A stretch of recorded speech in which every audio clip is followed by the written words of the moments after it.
This is Nadja, author of Web3 Explained. It's day 23 of my 365-day vlog experiment. And to kick Monday off on a high note, today's episode is announcing Web3 Explained's first official partnership with decentralized podcasting platform Excalibur FM.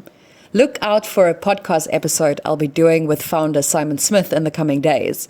But in the meantime, enjoy this short clip from our conversation talking about how platforms like Excalibur will transform data ownership in the decentralized creator economy.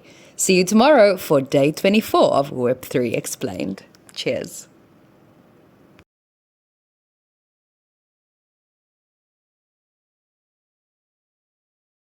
A real filtration of quality, which is very different to the Web2 algorithms, where it's really all about which content is generating the most advertising revenue. So It really is, but we believe we're square in the middle of web. You're following everything and you're understanding it there, but trying to explain this to most other people, usually on average takes 3 times, where you explain it once and you explain it a second time, the third time, and oh, right, yeah, I get it now. It's kind of, is that much of a different concept. But over time, the more people like you and I kind of put content out there and talk to people and make connections, the more people will understand this is an opportunity, because the people that end up owning the platforms are the ones that receive the tokens for doing the work within the platform. Their incentive is never going to be to abuse the data of the customers, because they are the customers. So with the Web2 platforms, Instagram, the way I would give the example is you could create a copy of Instagram, the technology, and it would be worth nothing because there'll be no users on there. What makes Instagram valuable is the people that are posting and liking and sharing. But none of those people, and that's the big influencers that are putting ads on there, they're not really receiving value from their activities on the platform. The value is going to the shareholders. So the shareholders don't really care about, the customers. They just let's do whatever we have to do with the data to make money, which is basically just sell it to advertisers. So if you had a scenario where you have a copy of Instagram or TikTok, and the people that join that platform and do the work of creating the media and sharing the media, if they're rewarded with tokens that give them ownership of that platform, then you've got a whole different model. You've got a community that owns the content and the platform itself. And they then have a different ethos with, how they monetize. They don't necessarily have to monetize. They could just keep it as a community project, or they could ask for donations like Wikipedia does, or they can find some way to have subscription or, sell NFTs. It's all of these kind of things that people can do. The thing is, it's a complete paradigm shift. And I always say it's so difficult for people to make that mental jump to self-sovereignty. We haven't grown up and we haven't existed in a society where we are able to claim what is ours. We have this, we've been part of this top-down system where you are the product, you are the little guy who's being oppressed, and that's just how it is. And I think what makes Web3 in general so difficult for people to get is because they are so much part of that whole world of, I'm just on the receiving end, or the receiving end, not in the positive sense, the receiving end in the sense that things happen to me. And I think that's one of the biggest shifts that we need to make as a society in general, of course. But this is for me always what excites me about Web3 is it shows people in real time. Like they might not put 2 and 2 together just yet, especially if you're so entrenched in these systems that you're in. But through this technology, you're actually able to see, but there's a different way to do this. That really excites me. But at the same time, those conversations are so important because people need to understand why this is revolutionary. Otherwise, what you just said will fall on flat ears. Nadja here from Web3 Explained, day 24, and I am thinking about Web3 LinkedIn. If you're on LinkedIn, you might have noticed an uptick recently as people continue to leave Twitter, and nowhere is this more visible, to me anyway, than on LinkedIn, where amazing connections are being formed.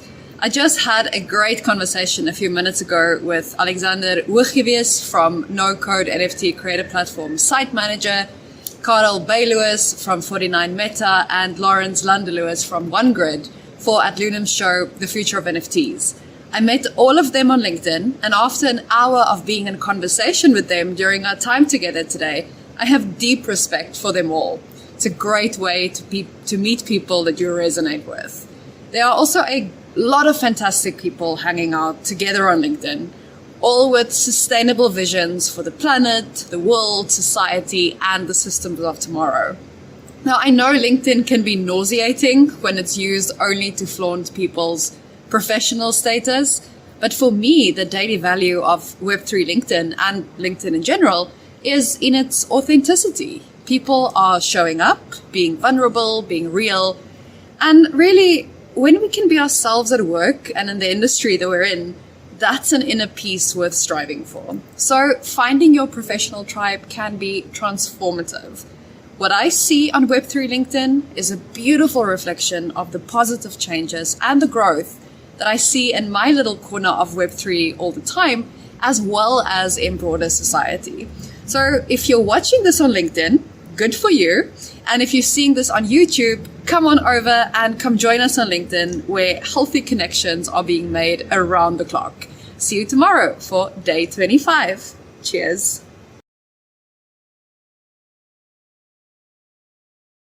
This is Nadja checking in live from day 25 of Web3 Explained. Today I want to talk a bit about timing. Those of us in Web3 are intimately familiar with the idea that there's a time and a place for everything, and that sometimes it's just not the right time. The market is our god, and we listen. In Taoist philosophy, there's a concept called Wu Wei, something that I've been integrating into my headspace and my life choices for a good few years. Wu Wei refers to the act of not doing, of non-action. Letting things happen naturally rather than try to force or control them. Now, contemplating this can absolutely blow your mind if you're coming from hustle culture like I did. I just remembered I've written some articles about this. I should dig them out. But it's frigging transformative for inner success. It just takes practice. After a small select audience reveal last week, yesterday I announced publicly the January use case for Web3 Explained, which you can read more about in this week's newsletter available on LinkedIn. And immediately I noticed an inner tension broiling. Oh my God, it's the last-ish week of January. There's not enough time. I gotta rush, gotta get it out there, hustle, grind, push at all costs. Now, thankfully, I've, for the most part, graduated from that line of thinking. So I was able to interrupt this mental roller coaster and go, actually, I'm doing this project with people I support and believe in, not for the sake of doing it. I don't have to wrap this up this month. This book is an experiment that runs for 12 months, and it's a process, not a destination. And I'm right where I'm supposed to be at all time. In Web3 right now, as an industry, we are in an enforced Wu Wei. Markets are down, the world at large has lost almost all faith and trust, and now associates the industry more than ever before with only money grabs and scams. We know that there are good, great, amazing people in this space. We renew our vows to ourselves and each other daily that we are committed to building out a healthy, sustainable future of technology in the financial world. But it won't happen overnight. So next time you're beating yourself up for not moving fast enough in your business, your career, your passion projects, your relationships, your life, remember this. You are going at the speed of your own light, and travel distance varies depending on where on your own unique flight path you are right now. So, Wu Wei with me. Catch you tomorrow for day 26 of Web3 Explained. Cheers. Day 26 of Web3 Explained. This is Nadja, AdLunam co-founder and happy creator of this very fun book project I'm doing. I'm here in a little harbor / former industrial town in Croatia. You can see the sea peeking out just over there. Nice weather today. I was speaking yesterday to a human rights researcher looking into NFTs for nonprofits in Africa for her thesis.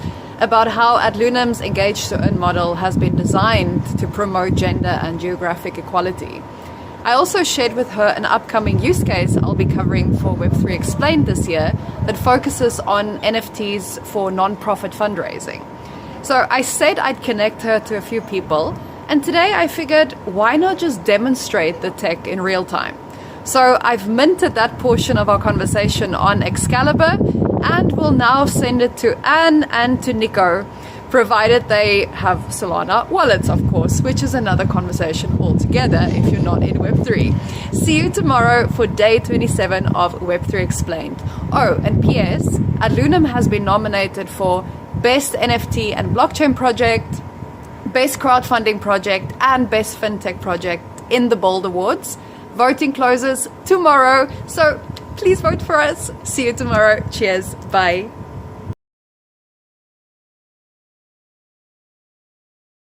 Nadja here for day 27 of Web3 Explained. And today is all about the psychological link between play and adoption. Now, adults have a very diverse interpretation of the word, but suffice to say, play as in having fun, enjoying yourself, feel good stuff, right?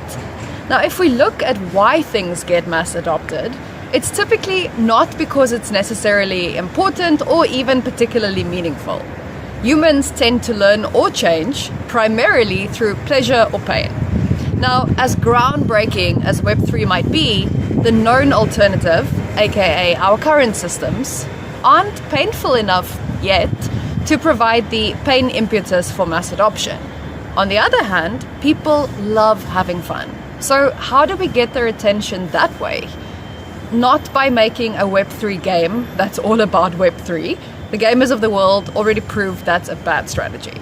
But there's a few mental models we can use to our advantage here.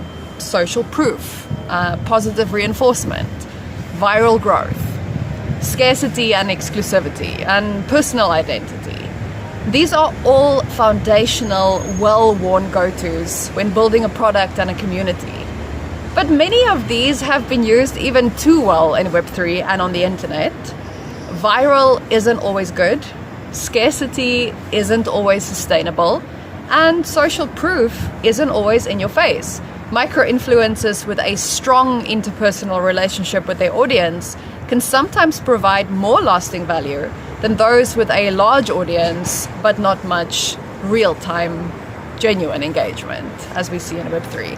So in other upcoming vlogs, I will be exploring ways that we can use to bring fun and play into Web3 and conquer hearts and minds the happy more than the hyped up way. So see you tomorrow for day 28 of Web3 Explained.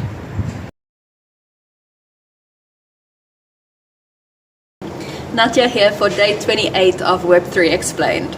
I spent the morning in strategic creativity mode, and now I'm off to play, watching the film Puss in Boots at the cinema. Apparently it's really good and obviously better than Avatar.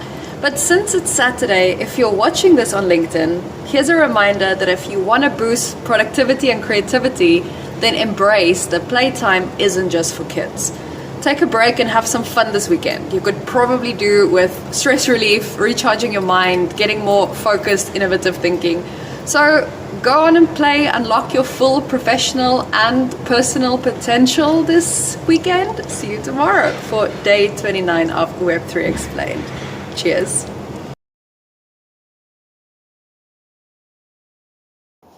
Nadja here, co-founder of Engage to Earn investment platform AdLunam and author of Web3 Explained. It's a freezing cold day 29, and I'm thinking about winter as a magical wonderland as opposed to a time of temporary death. Web3 finds itself in an icy identity crisis at the moment. And yet, you can't wait for spring to arrive or summer to warm up your life and the market without first being willing to shovel some snow to clear your path. So as you continue to build while the industry hibernates, it's important to remember that this is largely a perception problem. The market might be hibernating, but are we? The people building right now are those who are in it for the long haul, with solid visions and sustainable ideas. So if you are spending your winter skiing or building snowmen, then more power to you. It's the best way to not only survive, but enjoy winter. Crypto winters included. See you tomorrow for day 30 of Web3 Explained.